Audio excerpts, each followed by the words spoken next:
আসসালামু আলাইকুম রহমতুল্লাহি ওবরকাতুহু। সম্মানিত দর্শক, বাংলাদেশকে ঘিরে আমেরিকার একটা মাস্টার প্ল্যান রয়েছে এবং সেটা আজ থেকে নয়, এটা স্বাধীনতার অনেক আগের থেকেই।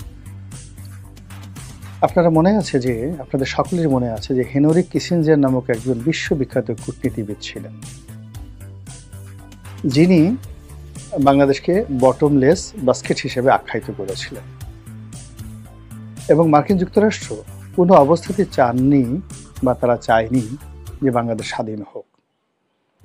বরং এই অঞ্চলটি যদি পাকিস্তানের একটি প্রদেশ থাকে এবং এটাকে কেন্দ্র করে তারা যদি একটা বেইজ এখানে তৈরি করতে পারে, এর কারণ হলো পাকিস্তান আমেরিকার খুবই ঘনিষ্ঠ বন্ধু এবং সেই ঘনিষ্ঠ বন্ধুত্বের কারণে যদি এখানে পাকিস্তানের বেশ কয়েকটি বেস থাকে, তখন ভারতের সাথে পাকিস্তানের কিন্তু সম্পর্কটা ছিল দা কুমড়া সম্পর্ক। ইন 1968, 73 কিংবা 58 তখন তারা রাশিয়ান ব্লকে কমিউনিস্ট হিসাবে তারা নিজেদেরকে পরিচয় দিত এবং যদিও পণ্ডিত জওহরলাল নেহরু প্রো আমেরিকান ছিলেন, কিন্তু তারপরও তাদের যে রাষ্ট্রের যত রাজনৈতিক শক্তি সেটা কমিউনিজম বেস ছিল।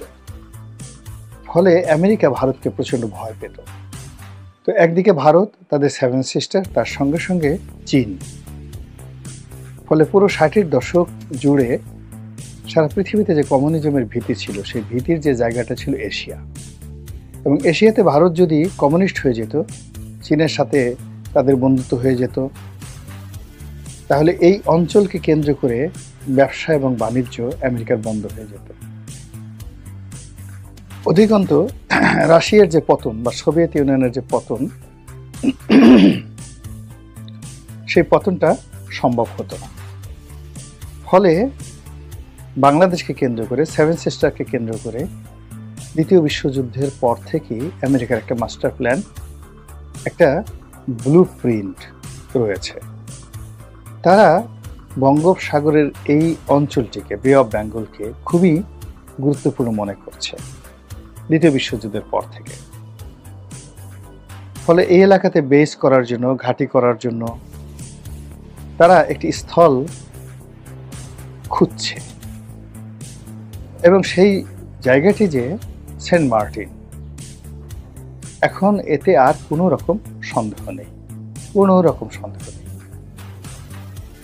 শেখ হাসিনা মুখ ফসকে আমেরিকার বিরুদ্ধে অনেক কথা বলে ফেলেছেন এবং শেখ হাসিনা সেন্ট মার্টিনের বিনিময়ে ক্ষমতায় থাকতে পারেন, এই ধরনের প্রস্তাব তাকে দেওয়া হয়েছে। এখানে ডক্টর ইউনূস কোনো ফ্যাক্টর ছিল না। ডক্টর ইউনূসকে শেখ হাসিনা যদি ক্রস ফায়ারে মেরে ফেলতেন, তবুও আমেরিকা একটা টু শব্দ করতো না, যদি শেখ হাসিনা আমেরিকার কথা মতো চলতেন। কিন্তু কেন যেন তিনি সেই কাজটি করেননি।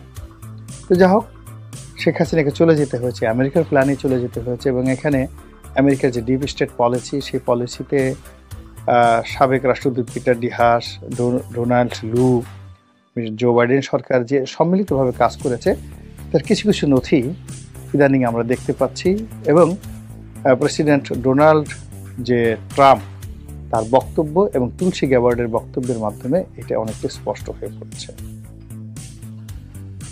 এবং ওই যে আমেরিকার যে ডিপ স্টেট পলিসি, সেই ডিপ স্টেট পলিসির কারণেই হোক, গণ অভ্যুত্থানের কারণেই হোক, গণজাগরণের কারণেই হোক না কেন, বাংলাদেশে একটা বিশাল, যাকে বলা হয়, পরিবর্তন হয়েছে, রেজিম চেঞ্জ হয়ে গেছে। শেখ হাসিনা, আওয়ামী লীগ দৃশ্যপটে নেই।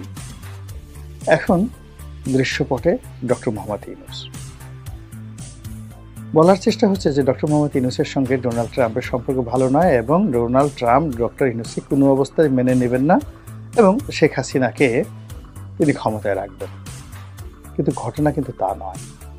ঘটনা এটার হিতে বিপরীত হওয়ার সম্ভাবনাই বেশি। আমেরিকা সাধারণত ঢাল দেখায়, তলোয়ার ঢুকিয়ে দেয়, পিস্তল দেখায়, তারপর শেষে গালের মধ্যে চুমু মেরে দেয়। আপনি বুঝতে পারবেন না এদের কাণ্ড কারখানা। তারা ডক্টর মোহাম্মদ ইউনূসকে যদি কাজে লাগাতে চায়, তাকে বন্ধু বানাতে চায়, প্রথমত তাকে জনবিচ্ছিন্ন করে ফেলবে, দ্বিতীয়ত তাকে তারা গণশত্রুতে রূপান্তরিত করে ফেলবে, তৃতীয়ত তার ভিতরে একটা জানের ভয় ঢুকিয়ে দেবে, প্রাণের ভয় ঢুকিয়ে দেবে, তারপর একজন নিন্দিত এবং একজন ঘৃণিত ব্যক্তি হিসেবে তাকে ক্ষমতায় বসানোর চেষ্টা করবে। এখন এই যে তাকে বসানোর যে ক্ষমতায় বসানোর যে চেষ্টা, এই ক্ষমতায় বসানোর যে চেষ্টা এটি অব্যাহত থাকবে। এবং ঠিক একই কাজটা জনাব জেলেনস্কির আমলে হয়েছে। জেলেনস্কিকে এইভাবে প্রথমে পচানো হয়েছে, অজনপ্রিয় করা হয়েছে এবং তার মাধ্যমে একটি যাকে বলা হয় যার মাধ্যমে একটি যুদ্ধ পুরো ইউরোপের উপর ঘাড়ে চাপিয়ে দেওয়া হয়েছে। তো একইভাবে যদি এই বাংলাদেশে ডক্টর মোহাম্মদ ইউনূসকে জেলেনস্কি হিসেবে ব্যবহার করতে চায়, ভারতের বিরুদ্ধে ব্যবহার করতে চায়, পাকিস্তানের বিরুদ্ধে ব্যবহার করতে চায় এবং তাদের স্বার্থ এখানে উদ্ধার করতে চায়, তাহলে তাকে অজনপ্রিয় করা থেকে শুরু করে অন্য যে সকল কর্মকাণ্ডের কথা বললাম সেই কর্মকাণ্ড কিন্তু আলটিমেটলি শুরু হয়ে গেছে। এখন ডক্টর মোহাম্মদ ইউনূস তার এই পরিণত বয়সে জেলেনস্কি হবেন কি হবেন না, করবেন কি করবেন না, সেটি দেখার বিষয়। মহান আল্লাহ আমাদের সবাইকে হেদায়েত দান করুন এবং হেফাজত করুন। আসসালামু আলাইকুম রহমতুল্লাহি ওয়া বারাকাতুহু। সুপ্রিয় দর্শক মণ্ডলী, সম্মানিত দর্শক শ্রোতা, এতক্ষণ আপনারা দেখলেন গোলাম মাওলা রনির টকশোটা। আশা করছি এই টকশোটা আপনাদের খুবই ভালো লেগেছে। আরও ভালো ভিডিও পেতে এসআই মোল্লা 24 নিউজ ইউটিউব চ্যানেলের সাথে থাকুন। ইনশাআল্লাহ পরবর্তীতে আরও ভালো ভিডিও নিয়ে হাজির হব। ততক্ষণে সবাই ভালো থাকুন, সুস্থ থাকুন, শেয়ার করে এসআই মোল্লা 24 নিউজ ইউটিউব চ্যানেলের সাথেই থাকুন।